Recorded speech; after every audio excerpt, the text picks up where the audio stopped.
ইসরায়েলে বৃষ্টির মতো রকেট ক্ষেপণাস্ত্র হামলা চালানো হয়েছে। ইরান এবং লেবাননের প্রতিরোধ যোদ্ধা হিজবুল্লাহ এই হামলা চালিয়েছে।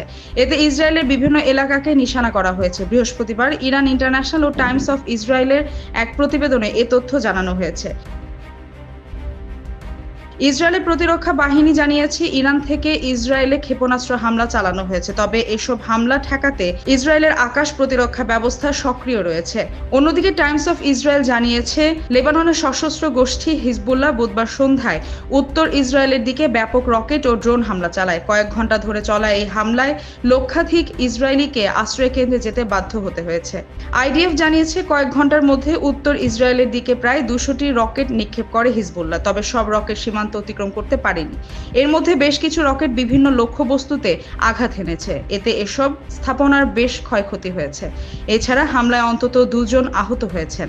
ইসরায়েলের জরুরি সেবা সংস্থা মাগেন ডেভিড আদম জানিয়েছে, আহতদের মধ্যে একজন 35 বছর বয়সী নারী এবং অপরজন 50 এক পুরুষ ছিলেন। বিস্ফোরণের পর উড়ে আসা ধ্বংসাবশেষে তারা আহত হন। তাদের হাসপাতালে নেওয়া হয়েছে।